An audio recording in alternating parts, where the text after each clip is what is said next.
Right, to rugby. Ireland play a resurgent Scotland in Murrayfield at the weekend. I'm delighted to say Alison Miller and Craig Chalmers are with us to help preview the game this morning. You're both very welcome. Craig, I might start with you. What's the confidence level like as a man who I think our records show never lost to Ireland? Yeah, I know. It's back in the 90s. I played nine, won nine. Yeah, it was a good time to play against Ireland. Yeah, listen, confidence is high. I think obviously the supporters are still a bit pessimistic at times. Journalists are talking up a little bit more than they have done over the years.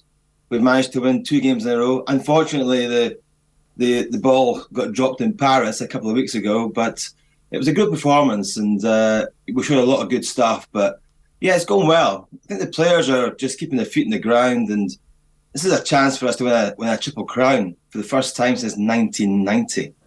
So I know you guys have had a lot of success in the Six Nations Championships, Grand Slams, Triple Crowns, but we've not. So it's a huge weekend for Scottish rugby coming up. Gregor Townsend was clearly learning on the job when he got the gig. He'd had a brief but excellent period before he got it and was clearly the right man for the job at the time, but has become a much better coach, it seems, over that period. Even you look at the relationship with Finn Russell, the maturity of both of them really at this stage to be able to find an accommodation, whereas a little bit earlier in his career neither of them could find that maturity. Is that a fair comment? No, I think it's a really fair comment, and I think probably after the World Cup in 2019, I think Gregor was maybe lucky to hold on to his job, but he did, and he changed then. He got a bit more pragmatic. Then there was issues with Finn, and they just didn't get on. Personalities didn't. They had big clash. A few issues there, but yeah, I mean, at the moment they've made up. They seem like best buddies. So I think Gregor's actually gone back into a bit more coaching, a bit more hands-on the field, which I think has helped the relationship as well. They're much closer. So I think, they're getting on really well. And to be fair, I mean, Finn's playing well. There's been patches of games that he's coming in and out of the game, but the forwards have played much better. You can't, if you play fly half for any team, you rely on your forwards to produce a platform for you able to play, so you can play off quick ball and, to be able to play in the front foot. And the forwards have been outstanding so far. They fronted up in Paris, where in Paris in the past they've got blown away. This time it's not happening. But this Irish team's a different kettle of fish, totally.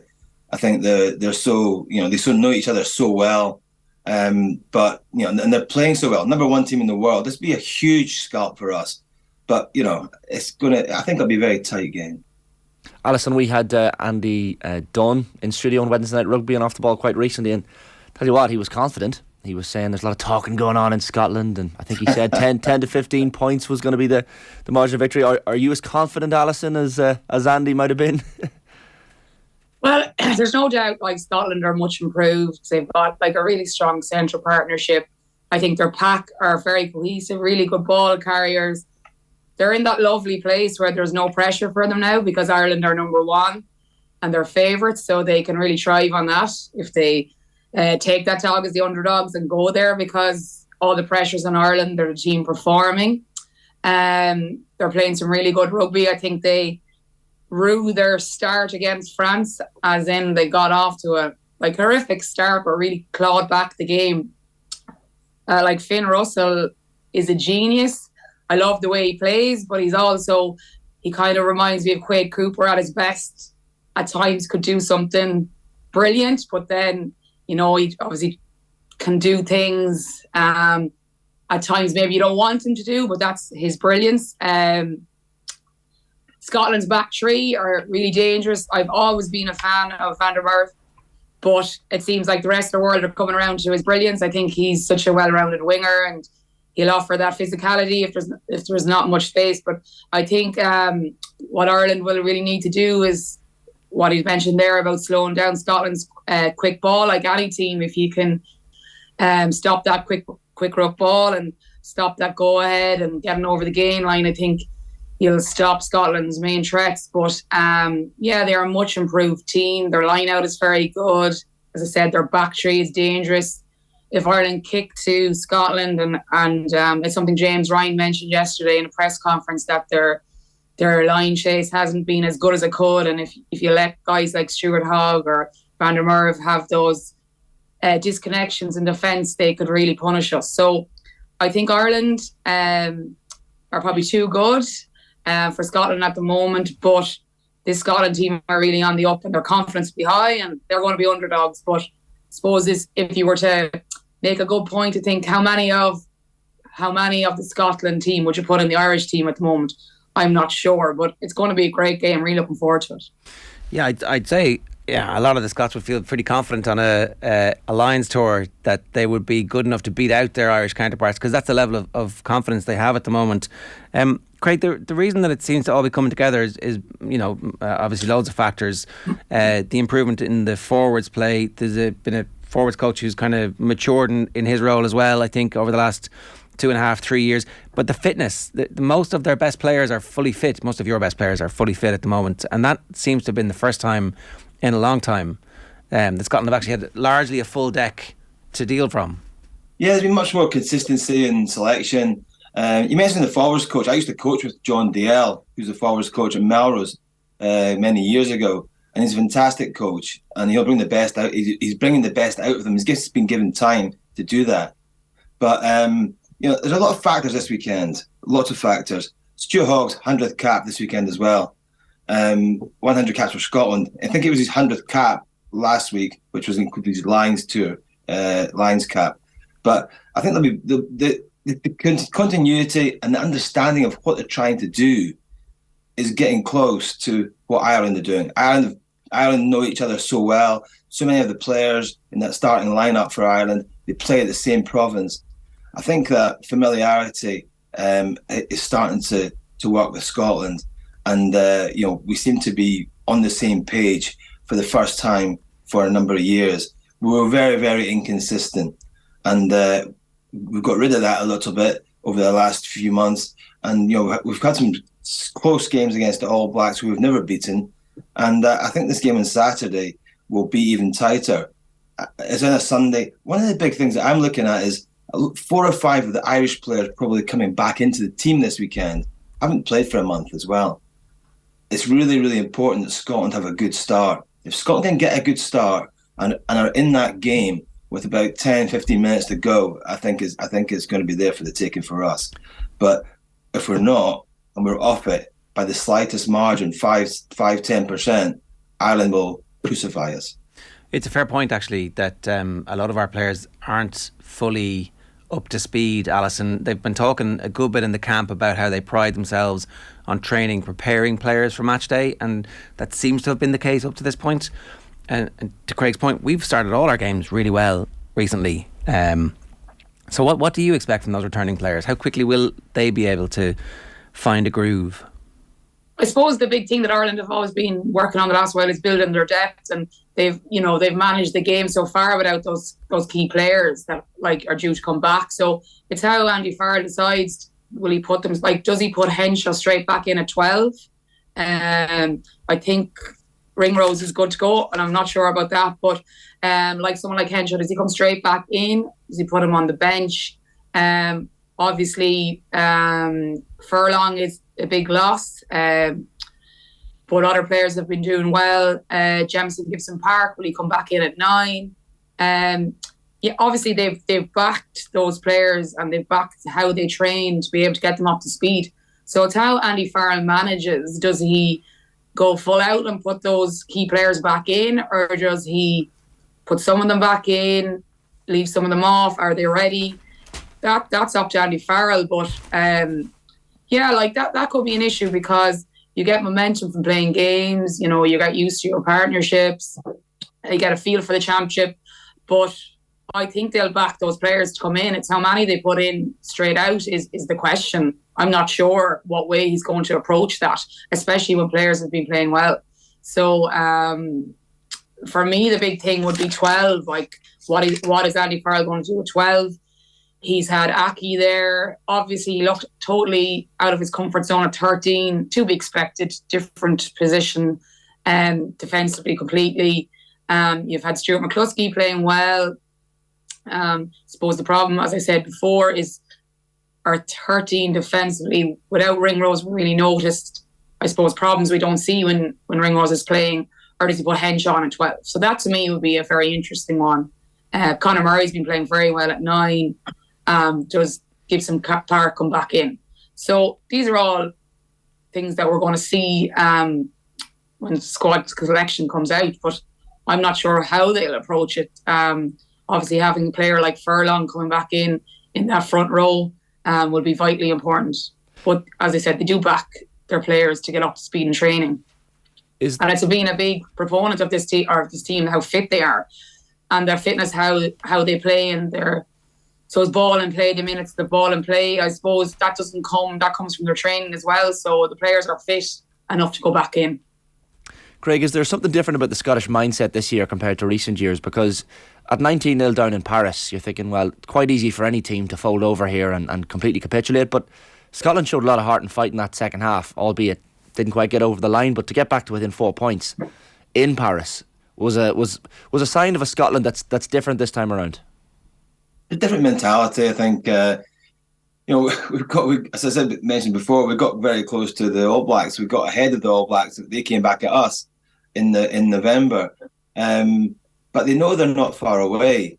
And I think it's just been the consistency in selection over the last 5-6 games that's been the difference for Scotland. As you said before, not too many guys out injured. We've got 1 or 2 out injured. Rory Darge and young winger, can't remember his name. Jeez, too early in the morning. But we've got 1 or 2 injuries still. But we just shown our depth. We've got much more depth than we've had before. We've got a couple of wingers who are big and physical. They didn't get the ball the last game.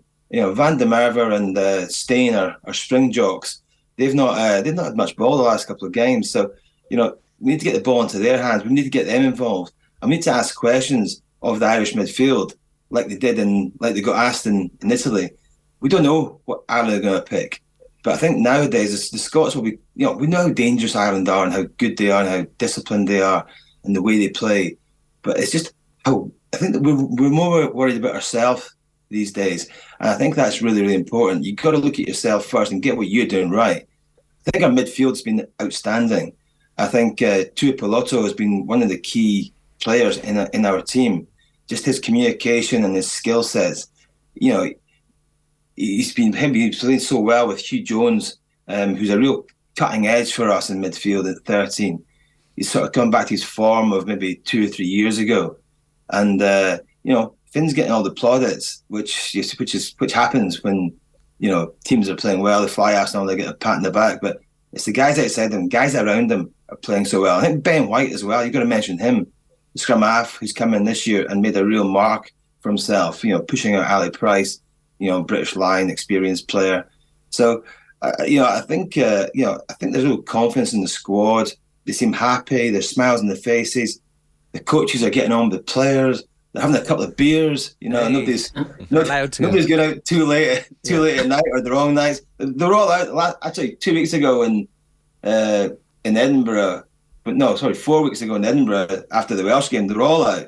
The whole squad were out together, the coaches, players together, having beers in a establishment in Edinburgh, which is great to see. You didn't get that back in my day when you were allowed to go drinking. So that was the point. Yeah, no, listen, there seems to be a real good feeling in the camp, and it's not one of overconfidence. So don't listen to what Andy Dunn says or getting people put that in the boxes. Scotland are on a good track. They're not overconfident. The public are really, really nervous about this one because we know how good Ireland are and we respect them hugely. But yeah, no, I think it's just a great feeling in the camp, and we got the opportunity to win something this year. So this is a chance on Sunday, and I don't think anybody likes coming to Murrayfield these days. I think it's a really tough place to come and play rugby. And if the crowd can get up and can start well, we can put some real pressure on Ireland. It's really, really important to do that early doors. Craig, Andy Dunn's comments seem to have certainly been noticed. Well, you know what? I think he's picked it up from. I think Rog actually said that. Rog mentioned that a few years back he got a bit angry one day, and Rog does get a bit angry sometimes. But yeah, us Fire Halves do. We throw our toys at the pram now and again. But listen, I think he mentioned this putting guys back in the boxes. It's not the players. The players have never got. And that's something as Tom English has said the other day.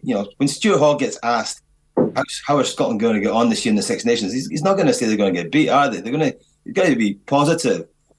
Unfortunately, that inconsistency has always hovered over us. This time we won 2 games in a row. First time since 1996 that we've won 2 games in the 5 or 6 Nations in a row. So, we got a bit excited. We're getting excited. We lost to France, but we've got opportunity this weekend to make up for the Paris defeat, which it was a game we could have won. It was definitely a game we could have won. So it's one game at a time for this team, and I think maybe the Irish are maybe a little bit more nervous about us than we are about them this time round, because I think we've shown a lot more consistency and a lot more fluidity in our play. Well, and I think that maybe the Irish get a bit worried, and maybe Andy's just a bit nervous. So, I mean, that's very possible. Alison, to the point we started this, where Craig never lost to Ireland, we were certainly chalking down that's an automatic win for us against Scotland recently. There was just a significant gap. and we were doing the same in the World Cup, but all of a sudden we can't do that, right? So, Alison, this matters. Like, if Ireland can beat Scotland and just put a massive doubt in their heads, that's going to be useful when we're in France later on in the year. I suppose a lot can happen from now to the World Cup, but look, Scotland have really improved. There's no doubt about that. We've said that at the start of the programme here. But like Ireland, it is an interesting group in the World Cup, and I suppose winning is a habit, and the psychological benefit of winning, you can't play that down. But at the same time, I think Andy Farrell, the squad will be just concentrating this game today. I suppose they are preparing for a World Cup, but they're, as they all say, and every great player says now, it's one game at a time. So Ireland will have to improve on certain areas, though, because if you look at, they're going to have to target Finn Russell.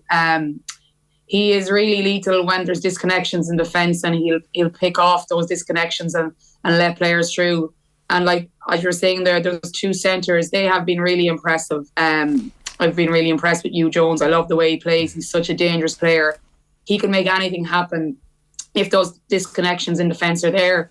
So we're going to have to improve our connections. We had, I think it was 20 missed tackles in the first half against Italy. There was issues in defence. Sometimes we look vulnerable. We can look vulnerable when a team can do what we're not expecting them to do when they really go at us. So that's something that we're going to have to look at. Our back row is going to be really important in the game to try and slow down that Scottish ball and not let them attack. But in terms of what you're asking, I just think Andy Farrell will be looking at this game today not today, obviously, at the weekend, and focusing on the game at hand and what Ireland can do, and trying to improve those aspects from the last game, because Ireland are playing really well, but it's certainly not perfect in some areas. So they're trying to clean up those small areas. And I suppose if you look like someone like Porter, maybe needs to improve his discipline a little bit. I think Scotland might try and go at him. He's given away a lot of penalties. So, but all right, it'll be key to cutting down Finn Russell's time and space. Really, really important. It's in the melting pot for sure. Alison Miller and Craig Chalmers, great to have you with us this morning. Thanks a million, folks. Thank you.